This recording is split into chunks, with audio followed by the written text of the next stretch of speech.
Hello everyone and welcome back to my channel. Have you ever done something out of the kindness of your heart only to regret it later? Have you ever helped someone only to realize they weren't as innocent as they seemed? We like to believe that good deeds always bring good karma, that when you extend kindness, the universe rewards you. But what happens when the person you help turns around and takes advantage of you? This story is one of trust, deception, an invaluable lesson among human nature. It's about a simple act of kindness that turned into an unexpected betrayal. Before we dive in, let me ask you, would you give a stranger a ride if they seem to be in need? Have you ever ignored your gut feeling about someone and later regretted it? Do you think kindness should come with boundaries, or should we always help no matter what? Let's get right into it. The sun was gentle that Sunday afternoon as I stepped out of church, feeling light and refreshed. It was supposed to be a peaceful day, pick up a few groceries, maybe call an old friend and settle in for the evening. But life had other plans. At the store, as I browsed the aisle, my attention was drawn to a woman beside me. She was black like me and murmuring under her breath, frustration evident in her tone. I thought these guys do delivery, but they just said they don't deliver today and I need to purchase heavy items, just a few months old in Saskatoon, and no car is not funny. Her words struck a chord. I knew what it was like to navigate a new city without transportation, and I couldn't ignore the hint of struggle in her voice. Where are you heading? I asked, turning to her. Rosewood, she responded hesitantly. I had a stop to make at Clementina's for some eggs, so it felt natural to offer her a ride. She looked surprised at first but accepted. She had kids with her, and I knew how difficult it must be for her. Loaded our large grocery items into the car. Throughout the ride, she was oddly reserved. I tried to make light conversation, but her responses were short, cautious. I sensed she didn't want to share too much, so I let it go. When we arrived at her apartment, I suggested we exchange numbers. That was when the red flag waved. The one I'm using now is not mine, she said almost dismissively. Something in her tone made me uneasy, but I brushed it off. She gathered her things, I went to pick up my eggs, and then I drove home. It wasn't until 7 p.m. that I realized my purse was missing. Panic set in instantly. I searched the entire house, thawed through the car, checked under the seats, retraced my steps. Nothing. I called the store, they hadn't seen it. My stomach tightened as I tried to think, where could it be? And then the memory hit me like a wave. I had placed the purse in a corner beside the driver's seat. The only logical explanation was that someone had taken it. But who? I barely slept that night, replaying every moment of that car ride. And then it dawned on me. She was the only one who had been in the car. The next morning, after dropping my daughter off at daycare, I drove straight to the Rosewood complex and parked in the visitors area. Maybe I would see her stepping out. I waited and waited. Nothing. I had a meeting at noon, so I left, but my mind was restless. After picking up my kids in the afternoon, I drove back to Rosewood and waited again. Then after about 45 minutes, I saw her. She stepped out from the stairway, carrying herself with the same careful reservation from the day before. I approached her directly. Hey, I think you may have mistakenly picked up a purse from my car yesterday, I said, watching her reaction. No, what's the color? She asked too quickly. Something in her response confirmed my worst suspicion. I exhaled, then decided to change tactics. But I saw you take it, I said firmly, locking eyes with her. I don't want to escalate this, but I can give you a breakdown of everything inside. I'm trying to be kind here, but I don't want to involve the police. Then she said something unexpected. She looked like she wanted to kneel, as if pleading for mercy. Without another word, she rushed back into the building. Minutes later, she returned, holding my purse in her trembling hands. She apologized profusely, her words trembling over themselves. I took the purse from her, barely hearing her attempts to justify her actions. I wasn't interested in explanations, only the truth. When I got home, I checked my bank transactions. My heart sank. A charge of $198 for groceries. She had used my card. This was no mistake, no innocent misunderstanding. It was theft.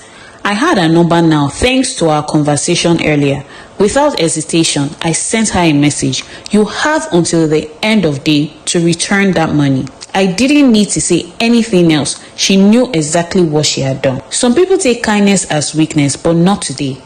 The hours dragged on after I sent the message. My mind kept replaying the entire situation, how I had extended kindness to a stranger only to be repaid with deceit. I checked my phone obsessively, watching for a response. None came.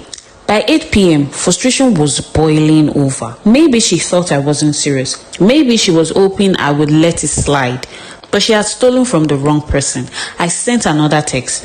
You know what you did. If I don't get my money back tonight, I am taking the next step. This time she replied almost immediately. Please, I'm sorry. I will return it. Just give me time.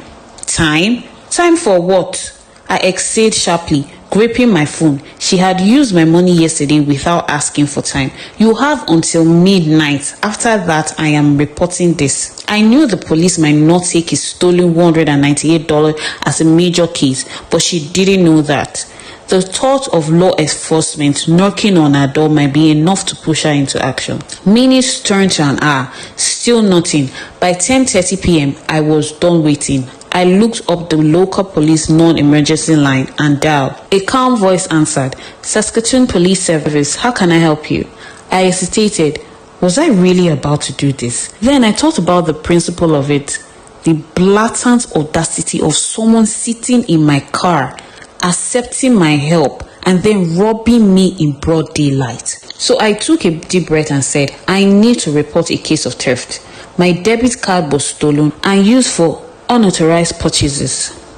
As I provided details, my phone vibrated with a new message. It was her. I have sent the money back. Please, I'm really sorry. It was a mistake. A mistake?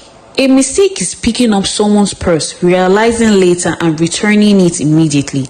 A mistake is not spending their money and waiting until you have cornered before paying it back. I opened my bank app. True to her word, $198 had been deposited back into my account. The officer on the phone listened as I gave an update. Do you still want to proceed with the report? I sighed, conflicted. A part of me wanted to teach her a lesson, but another part, the part that had originally offered her a ride, just wanted to move on. No, I said, finally. I got my money back. That's all I wanted. The call ended. I sat there in silence, staring at my screen. I had won, but why did it still feel like a loss? Maybe because I had seen someone in need and extended my hand, only to realize that not everyone deserves kindness. Maybe because I had wanted to believe she was just another struggling woman trying to make ends meet, when in reality, she had seen an opportunity and taken it. I knew one thing for sure. I wouldn't let this experience make me bitter, but I would be more careful next time. Because kindness is free, but trust, that has to be earned. The next morning, I woke up with a lingering heaviness in my chest.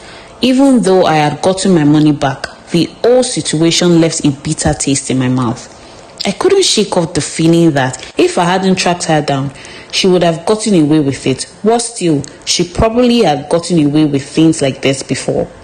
I kept replaying our interactions in my mind. Her hesitation when I asked for her number, the way she barely engaged in conversation, the immediate panic when I comforted her. Was she a serial opportunist or just someone who saw an easy way out of a difficult situation? I wasn't sure, and frankly, I didn't care anymore. One thing was clear. I had let my guard down. I had assumed that because she was a fellow black woman, because she was struggling in a new city, because she had kids with her, she was trustworthy. That was my mistake. I wasn't angry at her anymore. I was angry at myself for being too trusting. Later that day, I met up with a friend, Adana, for coffee. As soon as I sat down, she noticed something was off. What's wrong? She asked, staring at me. I sighed, then spilled everything. The ride, the stolen purse, the missing money, the confrontation. Adana's eyes widened. Wait, so you actually gave her a ride before she robbed you? I nodded. She let out a sharp laugh. This is why I don't do good Samaritan things anyhow. People would disgrace you. I wanted to defend myself to say that kindness wasn't the problem. The wrong person was, but I couldn't deny she had a point.